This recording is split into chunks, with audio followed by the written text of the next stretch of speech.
తిరుమల శ్రీవారిని సత్యవతి రాథోడ్ ఎమ్మెల్యేలు అనిరుద్ రెడ్డి, రాజేశ్వరి కృష్ణారెడ్డి వేరువేరుగా దర్శించుకున్నారు.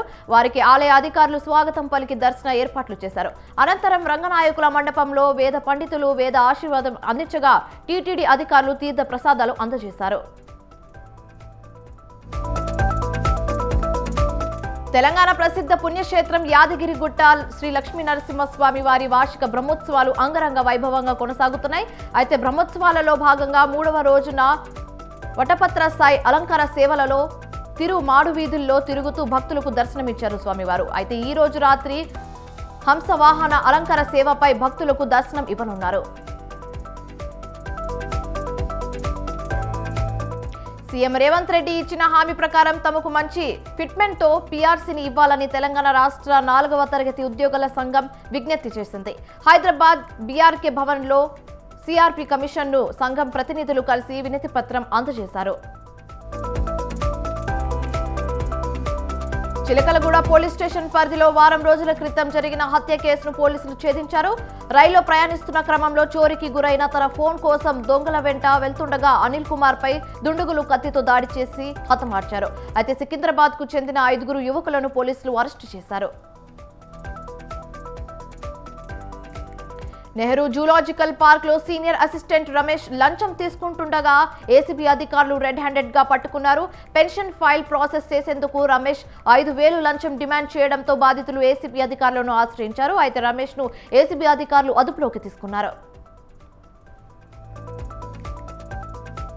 రాజ్యాంగాన్ని మార్చేందుకు బీజేపీకి లోక్సభలో మెజారిటీ అందించాలని కర్ణాటక బీజేపీ ఎంపీ అనంత్ కుమార్ హెగ్డే చేసిన వ్యాఖ్యలపై కాంగ్రెస్ పార్టీ రాష్ట్ర దళిత విభాగం కన్వీనర్ హెచ్ఆర్ మోహన్ మండిపడ్డారు. నాచారంలో అంబేద్కర్ విగ్రహానికి పూలమాలలు వేసి నివాళులు అర్పించారు. ఎంపీ అనంత్ కుమార్ రాజ్యాంగంపై అవగాహన లేని వ్యాఖ్యలు చేసినందుకు క్షమాపణ చెప్పాలని వారు డిమాండ్ చేశారు. దళిత సంఘాల నాయకులు ముక్త కంఠంతో ఖండించాలన్నారు.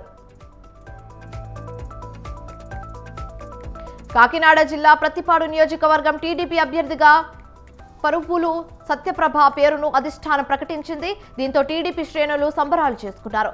అన్నవరం దేవస్థానంలోని శ్రీ సత్యనారాయణ స్వామి వారిని దర్శించుకున్నారు. అనంతరం కార్యకర్తలకు అభివాదం చెప్పుకుంటూ ర్యాలీ నిర్వహించారు. సిద్దిపేట జిల్లా గజ్వేల్ ఇందిరా పార్క్ చౌరస్తాలో గజ్వేల్ కాంగ్రెస్ నాయకులు ఆధ్వర్యంలో సీఎం రేవంత్ రెడ్డి చిత్రపటానికి పాలాభిషేకం చేశారు. అధికారంలోకి వచ్చిన వెంటనే ఎన్నికల సమయంలో ఇచ్చిన హామీలను అమలు చేస్తున్నారని పీసీసీ కార్యదర్శి నైని యాదగిరి అన్నారు. అయితే పథకాల వల్ల చాలా మంది నిరుపేదలకు లాభం చేకూరిందన్నారు. శ్రీకాకుళం జిల్లా మందన మండలం సాబుకోట గ్రామ సచివాలయంలో ఏసీబీ అధికారులు దాడులు నిర్వహించారు. లోక్నాథ్ అనే సచివాలయ ఉద్యోగి గిరిజన నుండి వద్ద 5,000 లంచం తీసుకుంటుండగా రెడ్ హ్యాండెడ్ గా ఏసీబీ అధికారులు పట్టుకున్నారు. అయితే హౌసింగ్ బిల్లుల కోసం 2 ఏళ్లుగా సచివాలయం చుట్టూ తిరుగుతున్నా పట్టించుకోగా 5,000 లంచం డిమాండ్ చేశారంటూ బాధితుడు ఏసీబీ అధికారులను ఆశ్రయించారు. హైదరాబాద్ టెట్ ఎగ్జామ్ కు ప్రభుత్వం గ్రీన్ సిగ్నల్ ఇచ్చింది. డిఎస్సీ నోటిఫికేషన్ తర్వాత టెట్ నిర్వహించాలని అభ్యర్థులు కోరారు. అయితే టెట్ నోటిఫికేషన్ పై విద్యాశాఖ కమిషనర్ ఆదేశాలు జారీ చేశారు. త్వరలో టెట్ నోటిఫికేషన్ ను ఉన్నత విద్యాశాఖ జారీ చేయనుంది.